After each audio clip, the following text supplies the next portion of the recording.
Seorang prajurit wanita dari Kopassus dengan berani menghadapi seorang oknum polisi korup yang melakukan razia ilegal di jalanan.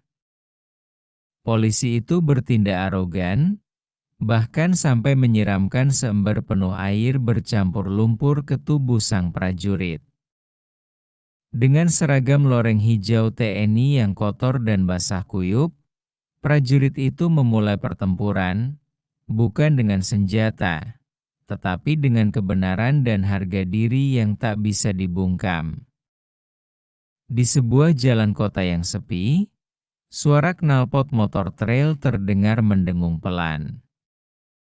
Pengendaranya adalah Rahma, seorang prajurit Kopassus wanita yang terkenal disiplin dan tegas. Tubuhnya tegap, wajahnya tenang namun penuh percaya diri. Ia mengenakan seragam loreng khas TNI yang sedikit berdebu setelah melewati jalur latihan. Rahma sedang dalam perjalanan kembali ke markas setelah menyelesaikan latihan rutin pagi di daerah terpencil. Meski lelah, ia tetap waspada, karena bagi Rahma, jalanan yang sepi bukan berarti aman. Tak lama kemudian, dari kejauhan ia melihat seorang pria berseragam polisi berdiri di pinggir jalan sambil memegang buku tilang. Hal itu langsung membuatnya curiga. Tidak ada mobil patroli, tidak ada rekan petugas, hanya satu orang saja yang seolah sedang melakukan razia sendirian. Rahma memperlambat laju motornya, menyiapkan diri untuk segala kemungkinan. Ia menghentikan motor trailnya beberapa meter dari polisi itu, kemudian turun dengan gerakan tenang namun penuh kewaspadaan. Tatapannya tajam meneliti keadaan sekitar. Tidak ada tanda-tanda razia resmi, tidak ada rambu, tidak ada pos pemeriksaan, apalagi petugas lain. Dengan langkah mantap, ia mendekat. Posturnya yang tegap dan seragam loreng lengkap membuat kehadirannya sulit diabaikan. Polisi itu, yang bernama Yono, mulai menyadari siapa yang kini berdiri di hadapannya. "Ada keperluan apa melakukan razia di sini?" tanya Rahma dengan suara rendah namun jelas. Bicaranya tidak kasar, tapi penuh penegasan bahwa ia bukan warga biasa yang bisa ditakut-takuti. Yono sempat terkejut, tapi ia mencoba mempertahankan sikap otoriternya. "Ini razia rutin, Bu," jawabnya singkat. Matanya gelisah, sesekali melirik ke sekeliling, seolah takut ada yang menyaksikan. Namun Rahma tidak mudah dikelabui. Ia tahu banyak oknum yang memanfaatkan situasi sepi untuk menjalankan praktik ilegal. Razia rutin tanpa mobil patroli, tanpa surat perintah, tanpa peralatan resmi. Semua itu jelas melanggar prosedur. "Kau pikir saya tidak tahu aturan?" ucap Rahma dengan nada dingin. Sebagai prajurit, ia dilatih untuk menjunjung disiplin dan mengenali prosedur resmi dengan baik. Yono mulai tampak gelisah, tapi tetap mencoba mempertahankan arogansinya. "Yang penting kamu pengendara harus taat aturan. Kalau tidak mau ditilang, bayar saja biar cepat selesai." Ucapan itu menjadi pemicu ketegangan. Rahma menyipitkan mata, jelas tersinggung dengan sikap seenaknya yang mencoreng nama institusi kepolisian. Udara panas siang hari makin menambah tegang suasana. Ia berdiri tegak, menatap Yono tajam. "Saya prajurit TNI, bukan sopir angkot yang bisa kamu intimidasi." Ini bukan cara kerja polisi yang benar. Hari ini juga saya pastikan kamu diproses sesuai aturan. Nada suaranya dingin namun penuh ancaman. Yono yang semula percaya diri, kini wajahnya berubah kesal. Perdebatan sengit tak terhindarkan. Keduanya saling mempertahankan pendirian, tak ada yang mau mengalah. Rahma tetap tenang dengan tangan terlipat di depan dada, sorot matanya penuh wibawa. Yono justru semakin marah karena merasa otoritasnya diremehkan, apalagi oleh seorang wanita dari institusi lain. Wajahnya memerah, giginya bergemeletuk, tubuhnya tegang. Kamu pikir siapa dirimu? Hah? Ngurusin urusan polisi segala, desisnya penuh emosi. Rahma tidak membalas dengan kata-kata kasar. Ia hanya menggeleng pelan, ekspresinya datar. Saya hanya ingin kau sadar bahwa jabatanmu bukan alat untuk mempermainkan rakyat, jawabnya tenang, membuat Yono semakin terbakar amarah. Dalam hati, Rahma tahu ini bukan pertama kalinya Yono bertindak seperti ini. Dari sorot mata dan caranya bicara, jelas bahwa kebiasaan buruk ini sudah berlangsung lama tanpa pengawasan. Tanpa diduga, Yono bergerak cepat menuju sebuah ember besar di bawah pohon dekat mereka berdiri. Ember itu biasanya dipakai untuk membersihkan helm atau seragam, tapi air di dalamnya sudah kotor bercampur lumpur. Dengan gerakan kasar, ia mengangkat ember itu dengan kedua tangannya, lalu berbalik menghadap Rahma. Rahma sempat mundur setengah langkah, refleks tubuh prajuritnya langsung bereaksi. Namun sebelum sempat bertindak, Yono sudah menyiramkan seluruh isi ember ke arahnya. Cipratan air berlumpur mengenai tubuh Rahma sepenuhnya. Seragam loreng hijaunya basah kuyup, rambut pendeknya menempel ke kulit kepala, dan lumpur mengalir dari bahu hingga ke celananya. Sesaat, hanya suara angin yang terdengar di antara mereka. Rahma tidak berteriak, tidak mengusap wajahnya, bahkan tidak marah secara terbuka. Ia hanya berdiri diam, menatap Yono dengan sorot mata berbeda. Ada api kemarahan yang mulai menyala di balik ketenangannya.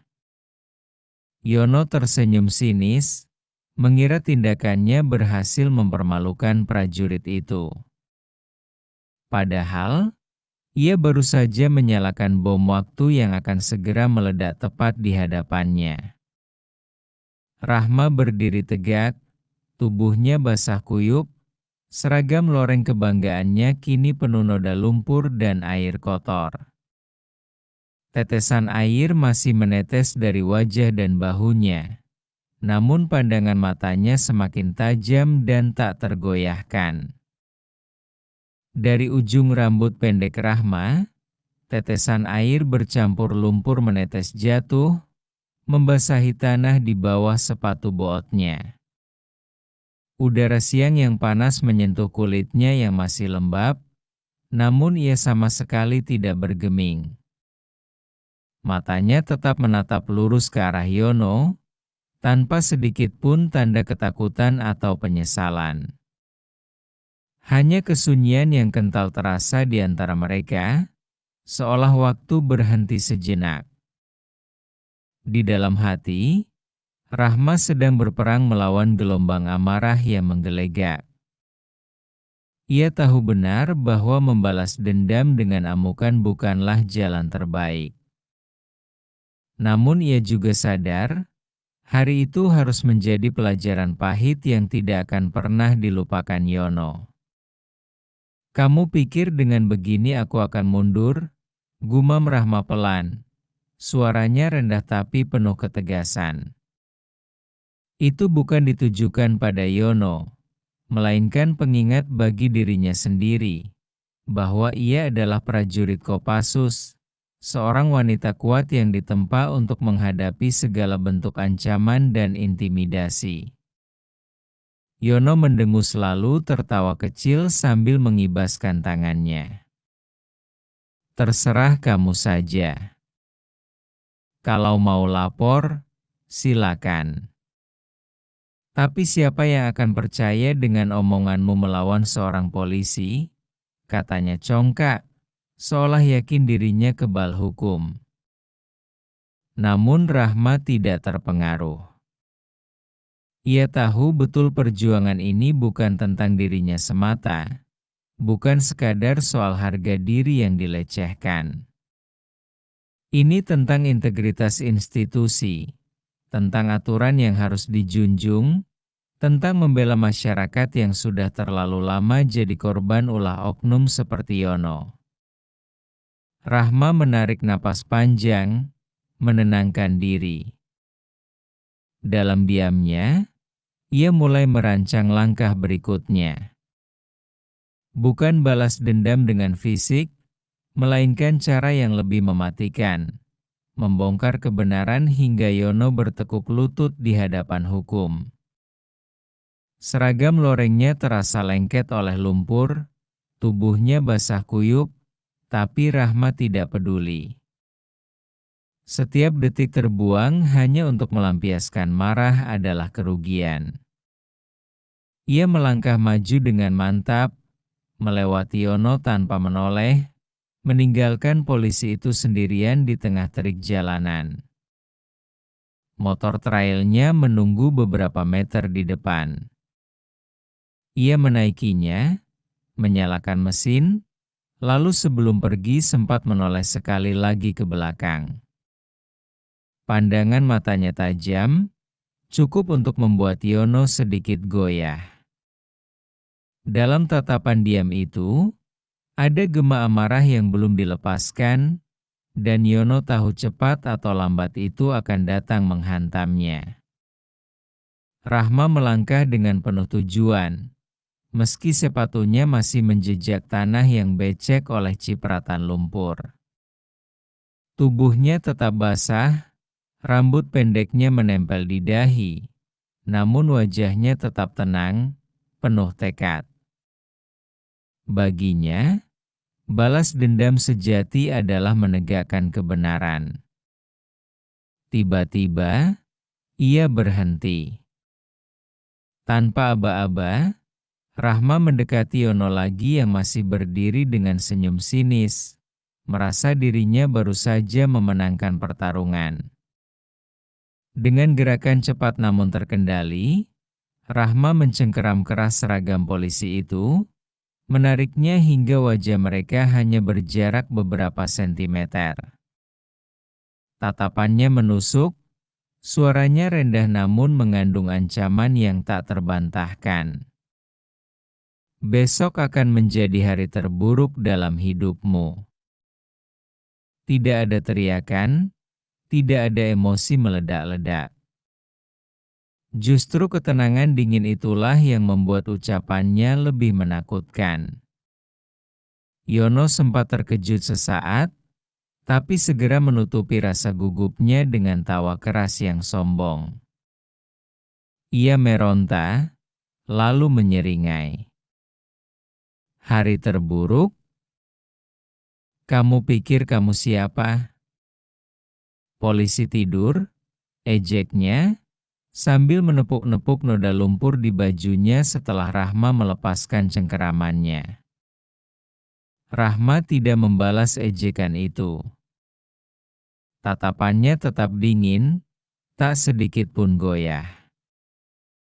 Ia tahu kata-katanya bukan ancaman kosong, melainkan janji yang pasti akan ia tepati.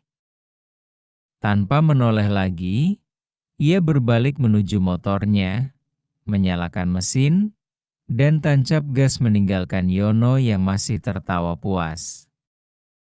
Asap tipis dari knalpot menyapu udara siang, meninggalkan bekas lumpur di jalanan panas. Dalam hati, Rahma sudah menyusun rencana. Ia tahu kemana harus pergi, siapa yang harus ditemui, dan apa yang harus dilakukan agar keadilan benar-benar ditegakkan. Hari ini mungkin Yono merasa menang, tapi Rahma yakin besok adalah gilirannya untuk menunjukkan bahwa prajurit Kopassus tidak akan pernah mundur dari pertempuran. Meskipun pertempuran itu dilakukan dengan cara yang lebih terhormat. Ia memacu motor trailnya dengan kecepatan terkendali namun penuh tujuan. Jalanan kota yang tadinya sepi kini mulai ramai kembali oleh aktivitas siang. Rahma tetap fokus, tak peduli pada keramaian atau rasa lelah yang mulai menjalar di tubuhnya. Di pikirannya hanya ada satu tujuan, kantor Propam. Tempat di mana segala pelanggaran aparat kepolisian akan diusut tuntas. Ia tahu untuk menjatuhkan Yono dibutuhkan bukti, laporan resmi, dan dukungan dari pihak yang tepat. Beberapa menit kemudian, ia sampai di depan gedung Propam. Bangunannya sederhana tapi rapi, dengan pagar besi hitam dan dua bendera kecil yang berkibar tertiup angin. Rahma memarkir motor trailnya di area kendaraan dinas, melepas helm, lalu melangkah masuk dengan langkah pasti. Seragamnya masih kotor, tubuhnya masih basah, tapi sorot matanya teguh. Seorang petugas jaga segera menghampiri dan memberi hormat ketika menyadari yang datang adalah prajurit TNI. "Saya ingin bertemu Komandan Propam sekarang," ucap Rahma tegas. Petugas itu segera mengangguk dan melakukan panggilan. Beberapa menit kemudian, pintu ruang dalam terbuka. Seorang pria tegap dengan wajah disiplin keluar menyambut. Dialah Dik, Komandan Propam setempat. Sorot matanya langsung tertuju pada Rahma yang berdiri di depannya dengan seragam kotor namun penuh wibawa. "Ada yang bisa saya bantu?" tanyanya sopan namun waspada. Rahma menatap lurus, lalu menjawab tanpa basa-basi. "Saya punya laporan tentang seorang oknum polisi yang melakukan razia ilegal, memalak warga, dan merendahkan martabat institusi. Saya minta kasus ini diproses sekarang juga." Suara gemuruh angin malam perlahan memenuhi lorong kos tua itu. Bayangan panjang dari jendela pecah bergetar, seolah-olah ada sesuatu yang masih berdiam di sana, menunggu untuk ditemukan. Orang-orang yang dulu menghuni kos itu percaya bahwa gang sempit tersebut adalah pintu menuju dunia lain, dunia yang tak bisa dijelaskan dengan logika manusia. Walau pintu-pintu kamar kini terkunci rapat, bisikan samar kadang masih terdengar, seperti memanggil siapapun yang cukup berani untuk mendengarkan. Seorang saksi yang tinggal tak jauh dari sana pernah berkata, "Setiap kali aku lewat tengah malam, aku mendengar langkah-langkah mengikuti. Tapi ketika menoleh, kosong." Hingga hari ini, misteri itu tetap hidup. Tak ada yang berani menyentuh atau merobohkan kos tersebut. Masyarakat percaya, jika tempat itu dihancurkan, sesuatu yang lebih gelap akan bebas berkeliaran. Jadi, rahasia kos tua di gang sempit itu tetap terkunci, menunggu jiwa penasaran berikutnya untuk datang dan membuka tabirnya. Pertanyaannya adalah, beranikah kalian melangkah ke dalamnya? Inilah kisah malam yang tak pernah benar-benar berakhir. Dan mungkin, saat Anda melewati sebuah gang sempit lain di kota Anda pun akan merasakan tatapan yang sama.